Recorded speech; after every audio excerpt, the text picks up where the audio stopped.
So good morning from Ladybower Reservoir up in the Peak District. So this morning I've come out to try and get a shot of the iconic overflow spills, or the plug holes as people like to call them, which are basically just two big round holes to stop the reservoir from flooding. So what happens is when the reservoir gets too high, the water washes down the plug holes and feeds down into the Derwent River. We've had lots of snow, lots of rain, not very nice conditions over the past few weeks. So what's happened there is all the snow and all the rain on top of the hills has slowly washed down. The reservoir is full, and whether you can probably hear or not, the overflow, the plug holes are in full flow at the moment. So I'll just spin you around and just show you what I'm looking at. So as you can see, there's a hell of a lot of water going over those plug holes. The noise is incredible. I hope you can hear me over the noise. And I just cannot imagine what it would be like to actually fall down there and go in there. Obviously, if you did, there is no chance that you're coming out alive. So part of the reason I've come up here this morning is there's a group on Facebook called Landscape Photography on YouTube UK. And each month we set ourselves a challenge. Photo Ninja, Tom Peters, sets us a challenge because he always seems to win the monthly competition. This month the challenge is side lights. So I come up here, we've got some nice lights just on one of the small little towers that's on there. There's some nice light just shining on the side of the plug hole as well. So hopefully get some decent shots of that. So I'll come back, basically the camera's out, so I'll just get my composition sorted and then I'll come back to you and I'll talk you through what I'm doing and how I'm doing it. So I'm all set up. As you can see, I've got the tripod quite precarious, leaning against the wall, center column just holding to stop it from tipping over, and then the third leg is just about sort of touching the bottom of the floor. The clouds are coming over as well now, which is giving it quite a nice sort of diffused soft light. I've got a Tamron 15 to 30 on the front. I've got it wide open at 15mm, just so I can get left to right. I mean, the plug hole itself is probably 25-30 meters across, something like that. So what I want to do is try and fill the frame left to right with a plug hole, get it in the whole frame. If you don't go sort of less than 18mm, I think you probably wouldn't get it in there. On the front, I've got a 0.9 soft edge grad just across the top of the tree line over there, just to hold back the sky a little bit. I've got a polarizer on there, and I've got a Lee little stopper on there as well, just to give it just some movement within the water.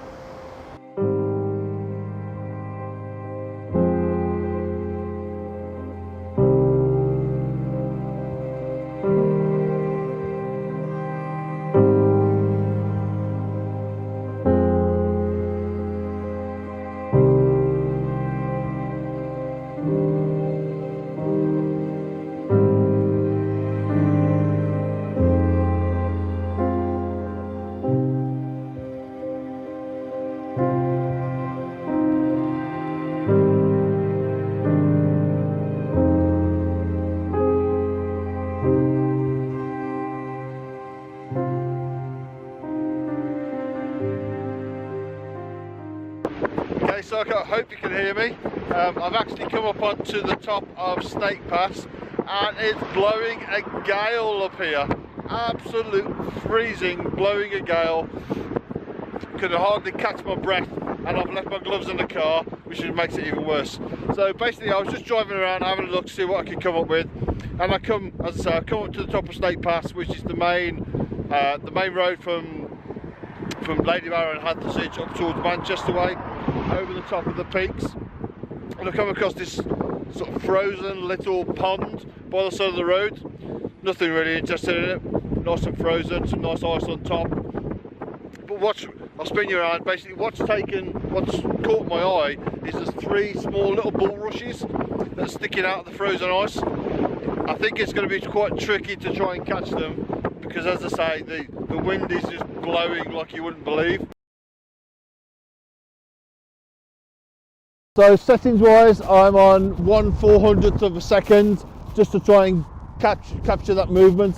It does keep going up and down as the light comes in from the left hand side. I'm shooting on f5.6 because I don't really need a big depth of field. I've had to ramp my ISO up to ISO 640.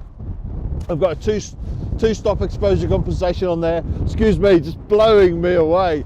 So I'm just going to hurry up, take this shot because I'm absolutely freezing. Then go down to the bottom of Snake Pass, get in the woods, have a bit of protection from the wind, and I'll catch you back down there. Catch you in a bit. Bye.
Okay, so I come down from Snake Pass, managed to warm up a little bit, had a coffee, and I come down to a place called Lady Clough Woods, or Lady Clough Forest I think it's called.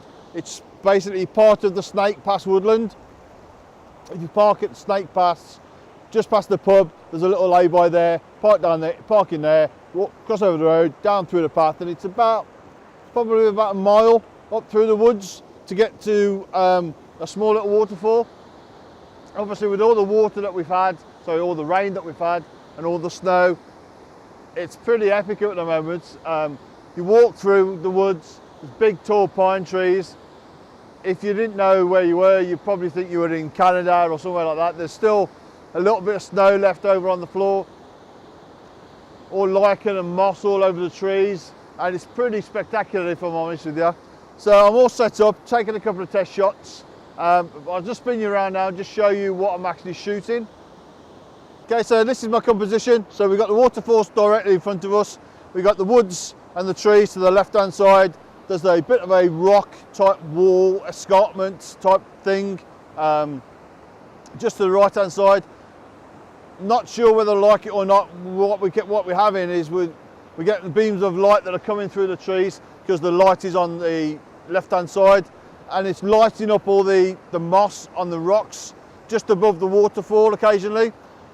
I think it's starting to happen now. But what I'm really interested in is these small little bubbles that are floating down the stream. So I've got my composition set up. I'm just with a polarizer. It was about 2 seconds for the exposure time. So I'll put the little stopper in there, and I'm up to about 2 minutes and 10 seconds.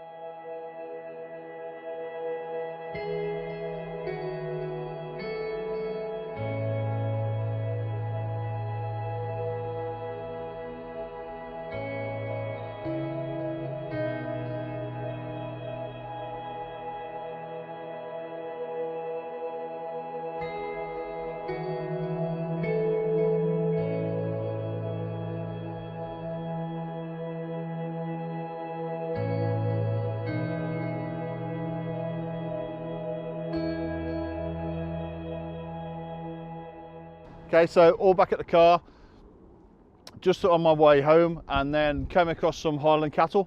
So thought I'd pull over, take some shots of those. Didn't vlog it while I was there because they can get quite spooky.